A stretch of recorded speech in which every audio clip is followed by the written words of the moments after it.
be hosting today's panel on digital safety for minorities, cyberbullying, and digital hygiene, and the solution forward on how to change the conversation on where social media is taking us and how we are using it. I have with me on the panel today Harini Calamur. She's the head at Impact Science and she works at the intersection of media communications, technology, and academia. She's a prominent media watcher and columnist. Welcome, Harini. I also have with me Harish Iyer. He's one of India's foremost LGBTQI plus activists and an advocate of rights for women, children, and abuse survivors. He is also an active voice on social media, working for equality across the board. I have with me Kanksshi Agarwal. She is the founder of Netri Foundation, a women's political incubator training women for elections. She's also a former CPR researcher and has extensive work in data governance, big tech, privacy, and diversity in technology. Welcome, panelists. It's my pleasure to host you today. Thank you for asking us. Thank you. Our pleasure. So I think any conversation around, and especially in climates such as this, when data privacy and digital safety has come to the fore in a big way. The first question that I'd like to ask each of you is: do you feel safe on the internet? Anybody can begin. Okay, let me begin. I feel more or less safe, but also because I tend to use mute and block very effectively. But having said that, I'm far more worried about what I say. I have a very warped sense of humor, Tanvi. I mean, I just say stuff which I think is funny, and then it may end up offending people. Okay, so and when I say offending people, I'm not being politically incorrect, but I have made a political statement in a funny manner or something. I'm far more watchful and mindful of what I say because I really don't know who will get offended. And it is just as likely to be somebody who is absolutely woke and well-intentioned as it is somebody who is orthodox and easily offendable. So it's just that I'm not so used to watch Twitter or Facebook was a place where I could actually be free and just poke fun or whatever. Now I think 10 times about it because it's not one person who will come after you. It's suddenly this entire horde of people who will come in. So yeah, I'm watchful. I'm not scared. Yeah, if that makes sense. Kanksshi? Yeah, I was thinking that how safety in itself has changed meanings now because you could be cocooned in the safety of your home, but you still might not feel safe because there is this threat of, say, mental breakdown, mental abuse, because what you're seeing and reading about yourself, or what could have gone wrong if a certain person decided to do something about you. So I think that because we as human beings have completely transcended from our physical space to internet space, we almost have a digital identity and entity, which has no boundaries in the sense that, okay, something is happening to your profile will not come to you, because then doxing can happen, people can leak your information, and you really never know that you're safe one moment and not safe the second moment. Personally speaking, being watchful is definitely one of the ways to be politically correct, and of course, like, also politically sensitive. I think being an intersectional feminist, thinking about even my privilege is also a matter of watchfulness. And second is safety in terms of, yes, who will come after you given the times that we live in. Yes, there is the definition of safety has been distorted like that. Harish, please go ahead. Yeah. I think the internet has become a really a wild beast now. Just to add to Harini, you don't know who's coming after you. You don't know. Internet as a whole doesn't have a sense of humor. I have landed up in trouble many a times for just saying things casually, which I would, the things that I tell people in a one-on-one basis, when I'm actually sitting with somebody over dinner. I would say things like, I would say something very carelessly. Now I have to be very cautious. I have landed up in trouble many a times, so things like things that I would never think of, that I would be accused of. I'll get accused of all those things. Hmm. The idea that um, you have these private, and I'm a very public person in the sense that I would share the most private of details quite publicly, in the sense about myself, and it's not safe anymore. It I have to be mindful about whether it is pro Narendra Modi or anti Narendra Modi. I have to be, if I'm writing something like the Lucknow girl. We had this recent incident about the Lucknow girl. Now I'm itching to write about. If I write about it, then it'll be like, oh my God, this guy is not a feminist. Why is he writing? If I don't write about it, देखो ये हमेशा चुप रहता है जब वो main का matters आता है तो देखो ये कैसा फेमिनिस्ट है. So the thing is, for us, the whole, even for people who are feminists, all these words have such a fluid meaning now. Previously it was, feminism was a good word. Now feminism means it's Krantikari, activist. That, I mean, the whole idea of these phrases, these words, Oxford has been thrown to the dustbin, and now the meaning has totally changed of what exactly the words mean. I never knew that feminist could be a bad term. Feminist means equality, but that's not something that people understand now at all. So it is a dangerous space. We are mindful. I agree with the other panelists. Hmm. So, of course, public opinion, I think, is being shaped in a big way on social media. But how far do you think is the internet shaping public opinion as a whole, as a community, as a country? I would say, because as go trends of cyber harassment that we are seeing today on the internet, on social media, uh, how much do you think does that reflect about what trends are ongoing in the country in real life? For example, to pick a very very recent and prominent case of the mock auction of Muslim women, a classic case of cyber sexism and targeted harassment.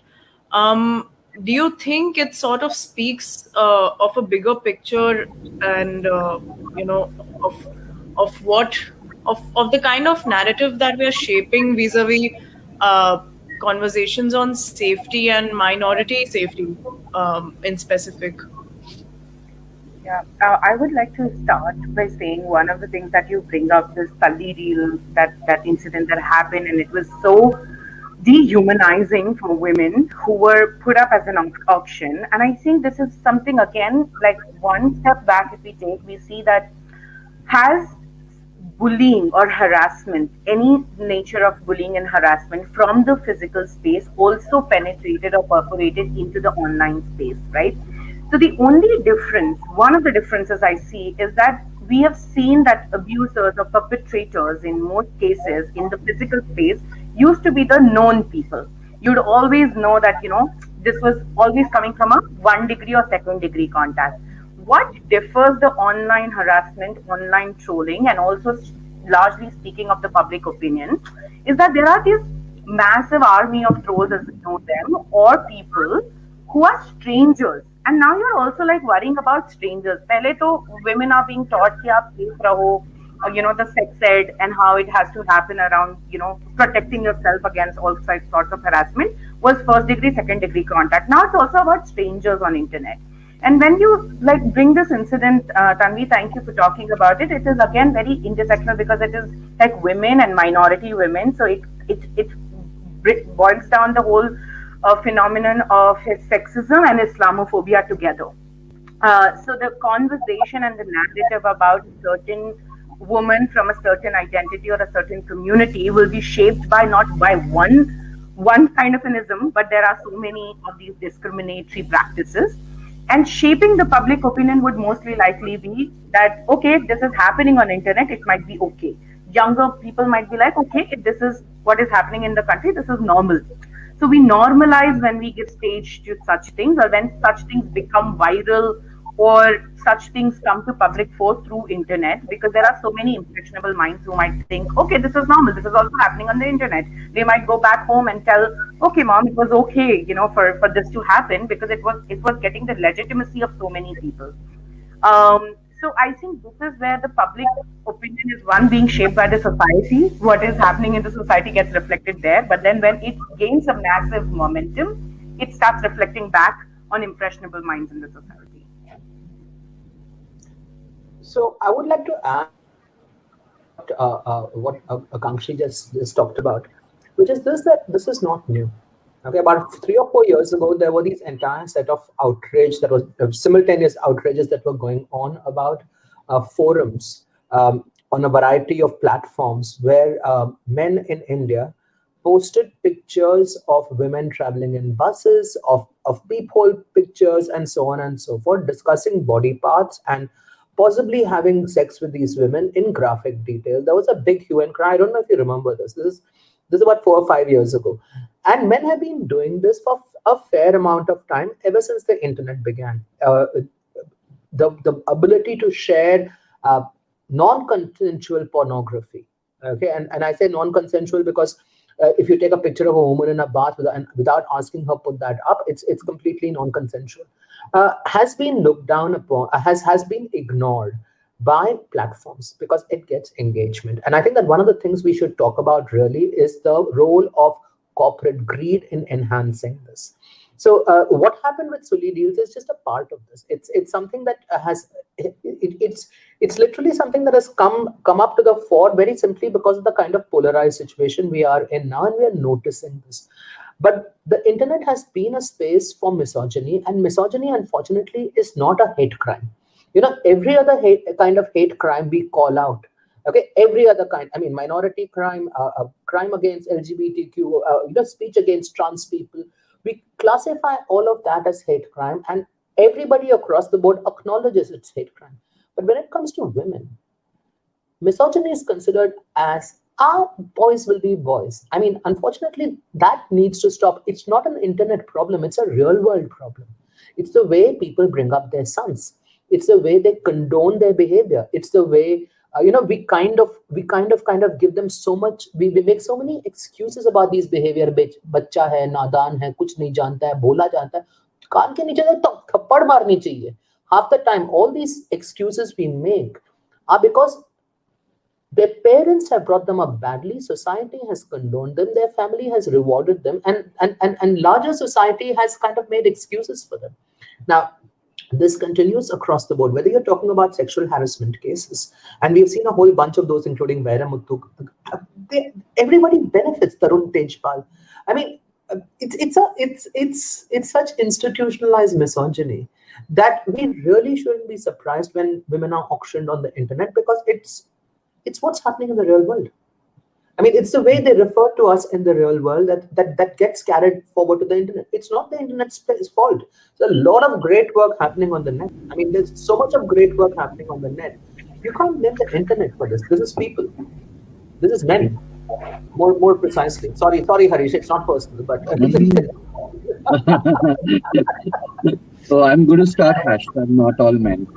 No, I'm just kidding. I don't. Every time I hear somebody say "not all men," my response, I am so grateful you aren't a rapist. I mean, what do you want me to say? Not all men. Like, I'm so glad you aren't a violent, misogynist psychopath. Sorry, I just needed to get that off my system. Oh yeah. I totally. I get so irritated every time I read, when I read that hashtag, because somewhere people think that they're entitled to use a hashtag of that kind. And coming back to the LGBT community, I think that people many a times do not understand what challenges that LGBT community people feel. Like, for instance, we always sexualized in the online world. We think that, people assume that we have a lot of sex, and that's all that defines, because the word is sexuality. People think that, acha, matlab subah sham I eat sex for lunch, dinner, and I wish that I was that lucky, and but I'm not.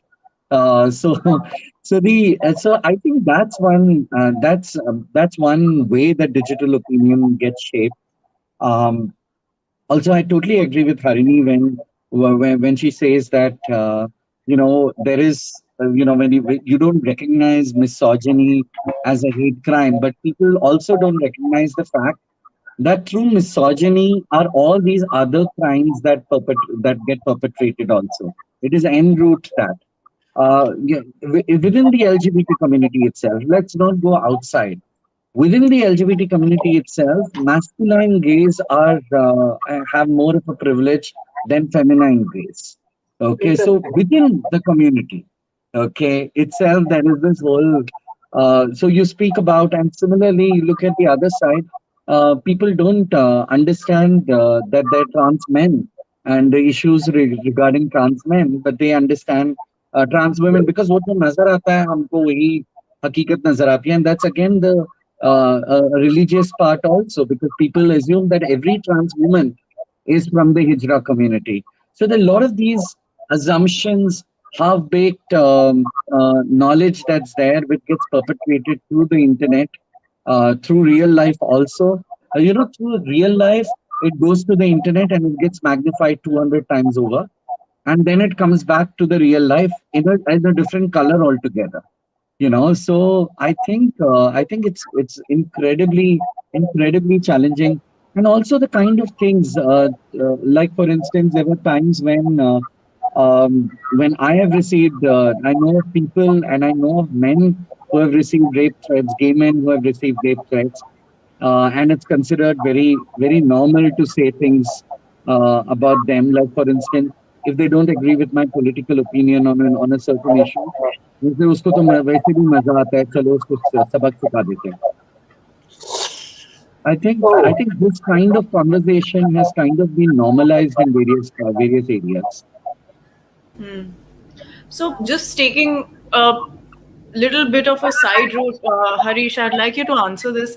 Do you think, of course, like there are undebatably there are like there's a list of downsides to the internet that's that the young and old and across ages the LGBTQIA community is facing. But do you think that the community has in a way also tried to reclaim their own space on the internet in a way that's been more beneficial and positive for them and for their identity as a community?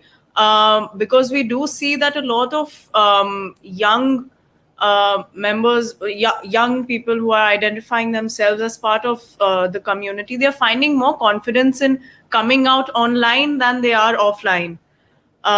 So because there are a lot of support systems and networks that the internet has provided these young people, because of course it's also relying a lot on hate speech, and a lot of hate speech is fueling the internet. But there are these underground networks of positive, hope giving roads that are connecting people to each other across the globe, in fact.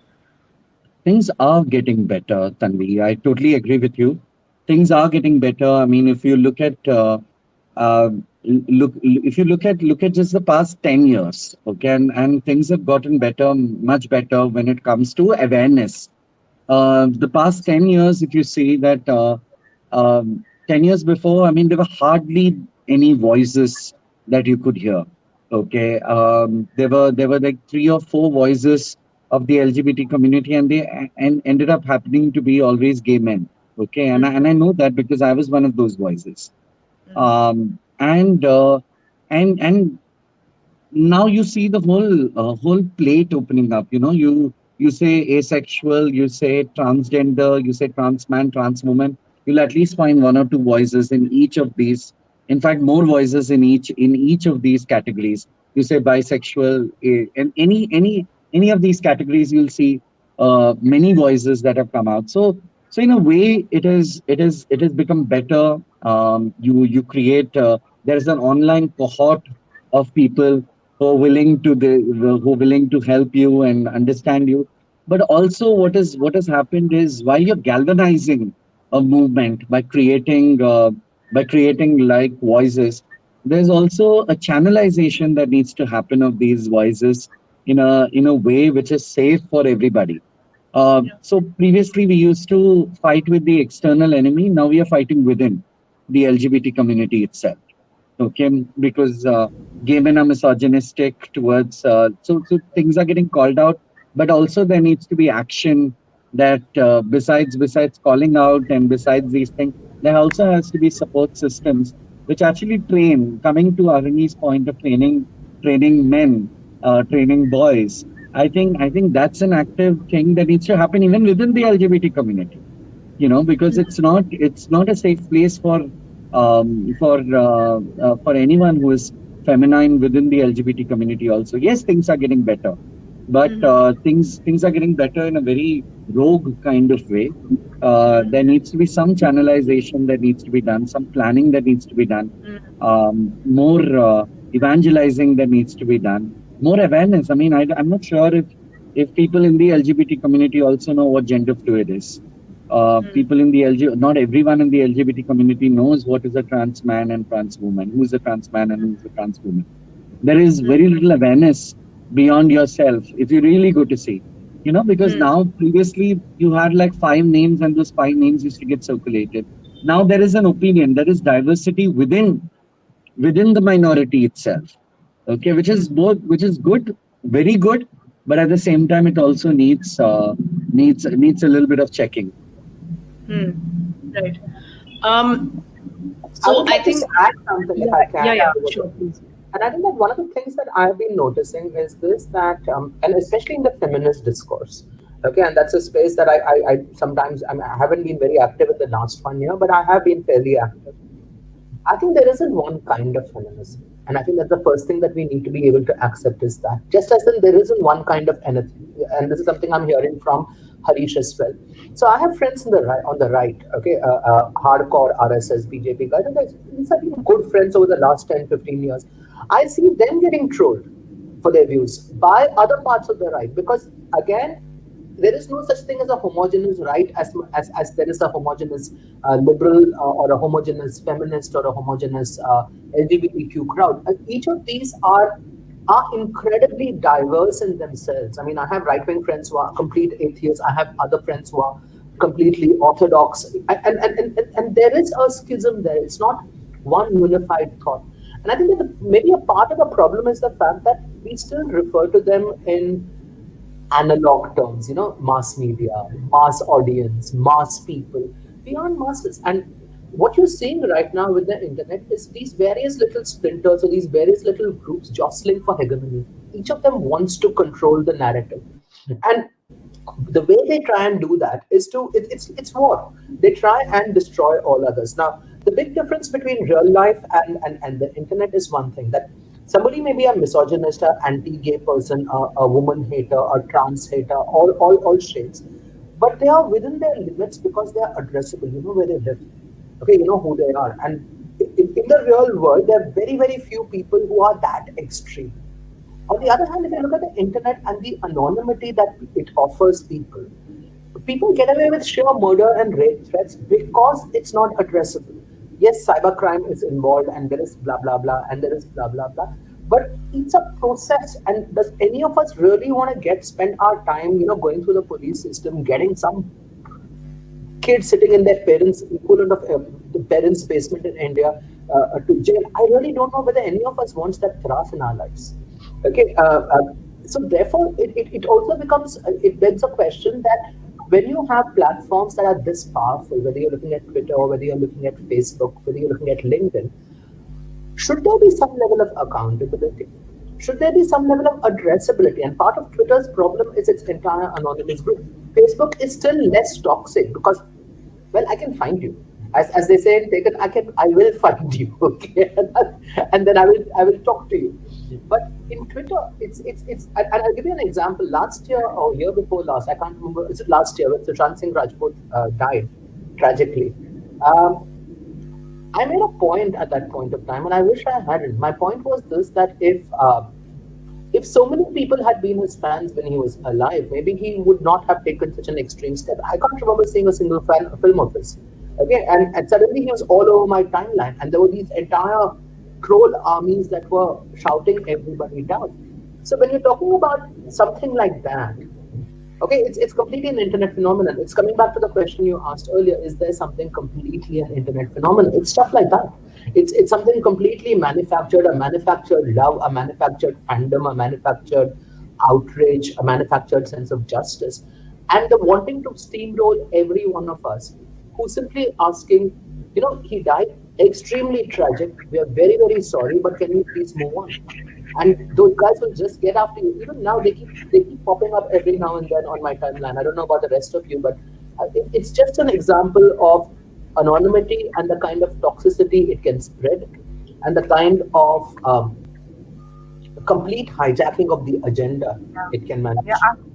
I agree. And Tanvi, I also wanted to come in at some point and say something about what both Harish and Harini have addressed, that there is no homogeneity in, like, in either of the spectrums, right? So one thing is that the way misogyny is instilled, right? The way we are born in the society that we live in, we have to unlearn misogyny and sexism through our lives. And all of us are at a different stage. And even say what Hari spoke about today gives an insight into the whole, LGBTQIA community as well. That how there can be power dynamics, as I call them.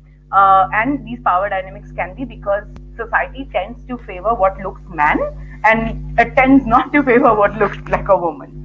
So वो जो एक binary है वो exist करता है. But I actually wanted to come in and talk about uh, holding accountability is when the internet who the big tech takes accountability, right? And I had a small example to quote. For example, if I want to mark anything, a gender based violence on Instagram, it only gives very limited categories, such as you can mark bullying or harassment. And we were doing this small, very small activity where we said that gender based violence is systemic and it is targeted.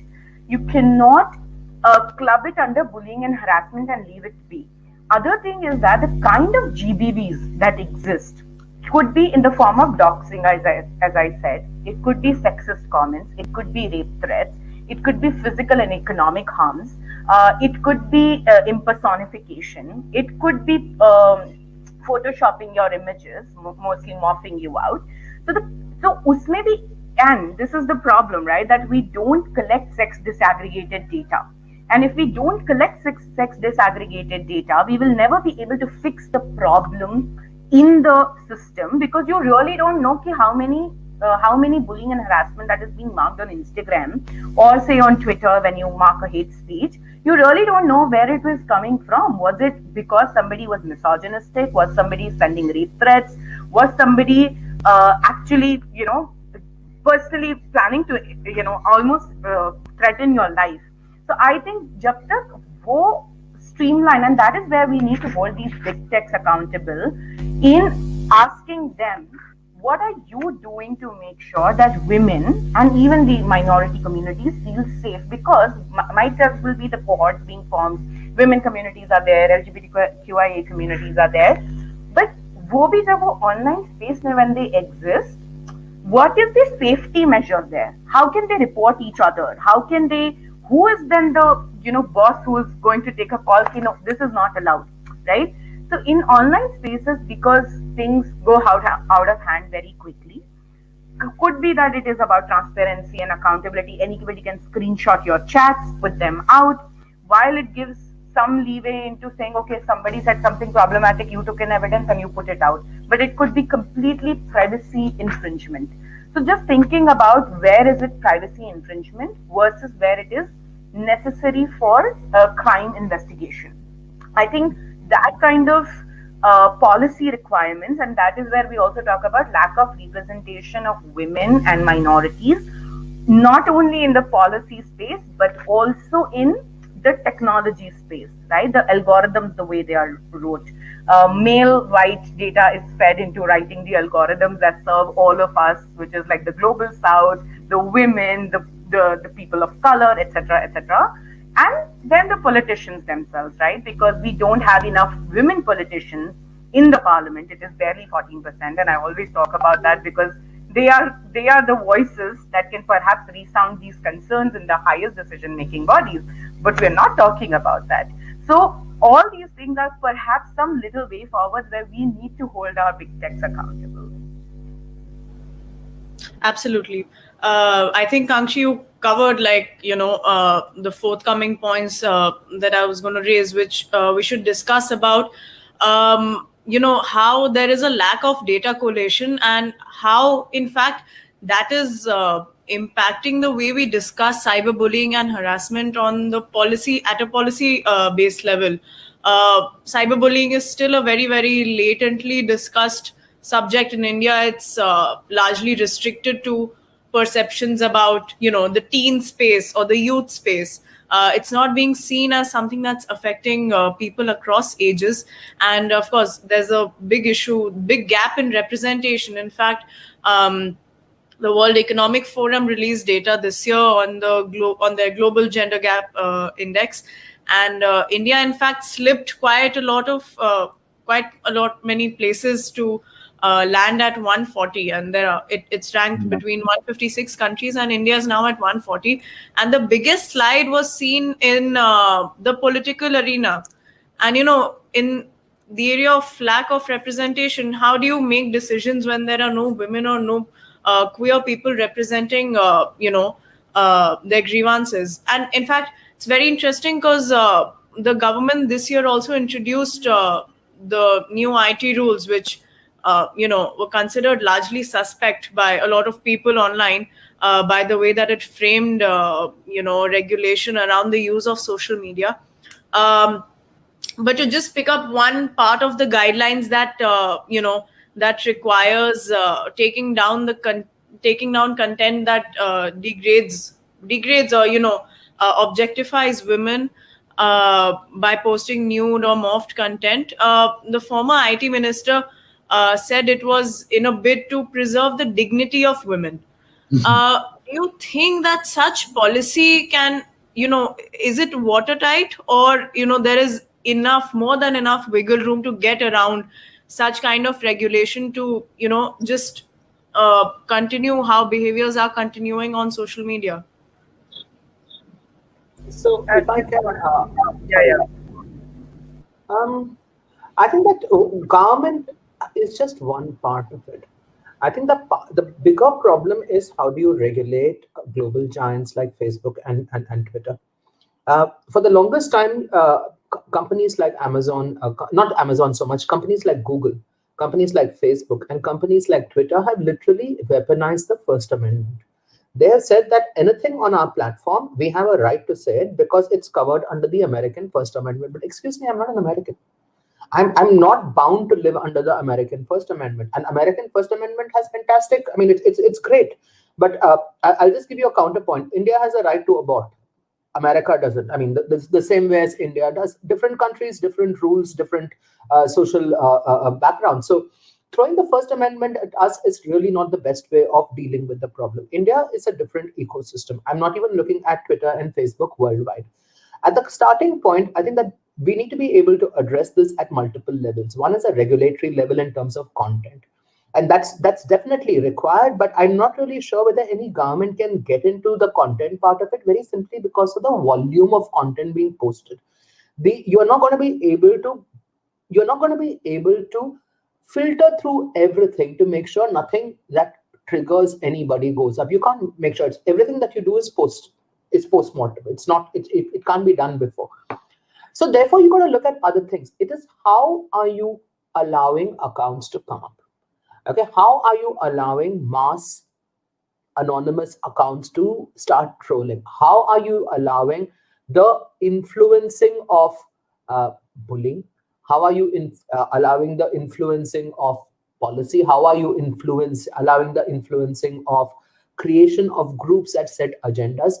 Now, a lot of these fall under, if I look at the Constitution of India, all of this is allowed. Forming a group is allowed. Okay, forming something else is allowed. I can technically speaking get together women who protect other women and commit violence against men who abuse women. I mean, technically speaking, I can do this in India, and it's completely I'm within the law, so long as I don't kill somebody. I mean, Having said that, if I do this on Twitter, if I do this on Facebook, how do you find out who I am? And I think that the core question here is anonymity. Now, while I understand the need for anonymity in countries like, let's say, China, where and China anyway does not use Facebook and Twitter, or for example, Afghanistan with all those people fighting Taliban right now, or in Iran, um, in countries like us, mostly that level of anonymity is not required. If you are somebody the government wants to get after, they will find you in any case, whether it's the US government or the Indian government or whoever else. So why does the vast majority of India require anonymity? Because the moment you curtail anonymity, I bet you're going to curtail violence online. You're going to curtail the misogyny online. You're going to curtail the rape threats online. You're going to curtail the sheer ganging up to bully people. And that is the most scary. In real life, if I wore something funny or if I said something funny, maximum some 10 people will turn up at my doorstep to beat me up or scream at me or whatever. If I do this online, suddenly it's 10,000 people. And that's a huge amount of emotional violence to handle. So regulation absolutely required, but the regulation is looking at the wrong things. Okay, it's looking at content. Content is too late in the day. Can you control entry? That's all. Can you address who these people are? I won't be safe unless you know where all these people who are threatening me are. You know, censoring the content is one tiny part of it. Absolutely. And I think, the idea should be to curb the bullying before it happens instead of, sort of covering it up after the bullying has taken place because the damage is done. Yeah, Harish, you were saying If I something. know, sorry, if Yeah. I know your name, if I know where you live, you will likely be better behaved than if I don't know who you are and where you live. Hmm. True, true, true. I think access, the key word, the operative word is access. That when you have given access to people who have no identity, okay, and that's a dangerous thing. When you have access given to random people with no identity, you can hide behind a wheel and you could say whatever you want. So that happens with and all these are interlinked. That happens when it comes to caste slurs. That happens when it comes to I've not encountered. I never knew that people in Bombay, uh, who apparently are from Bombay. I've never, in the real world, I've not seen so much of so much of in the real world as compared to the online world. I've not seen so much of Islamophobia or casteism. These words were quite alien to me. I was in many ways because of my caste also. Because I mean, though I don't use my surname anymore, but I was also cast blind at many. That is not something that I'm proud of. But the thing is, the realities of people around me were also very different. In the online world, the fact that people can come and say whatever caste slur that they want to use, they could hide behind a name and behind some DP of some random DP and say whatever they want to a woman, to an LGBTQ person. It has given them access, and that access is quite dangerous, very dangerous. For all of humanity, so I agree with Harini's point of, at the entry point, when if the access could be revoked, or if there was some identity that people had to show before they get, I don't know how technologically this problem could be solved, but there needs to be some governance framework right at the entry point, so that people don't get the access. People, and especially if I block somebody, if I block a Trump, does that really mean that Trump doesn't exist in Twitter at all, or he's not reading anything? Okay, Twitter has blocked Trump, but that doesn't really mean that Trump doesn't exist in the internet. Okay, or people very famously believe. Oh, I don't want to name him, so I'll not name Arnab Goswami. So that he doesn't exist in the internet. But the truth is, you don't know which handle of his is he hiding behind, because that's practically he reads out every tweet and every this thing. So you don't know in what form does hate lodge itself in the internet. Who is doing a surveillance on you? Whether your friends are your friends. And also, it's not just the content, it's also the context. I would have said something to someone, in my close friend circle. I would have said that, okay, I remember when I had really recently opened my Twitter account and I had tweeted something over there. We were a very small bunch of people, 2010, 2011. I must have made some comment here and there in a small group, because that time Twitter was a different beast altogether. Now all of that is, I would say something and that would come out. And I have not removed any tweets, you know. So that would come out and then suddenly would be there again. But that time the era was different. Not just the content, the context with any kind of thing that has memory, and which languishes on the internet and which has got memory, things become very dangerous over there, because it's not only the content, it's also the context that becomes important. Like, I would have said something supportive about a political leader. Now that political leader has already changed parties and he is or she has come to another party altogether.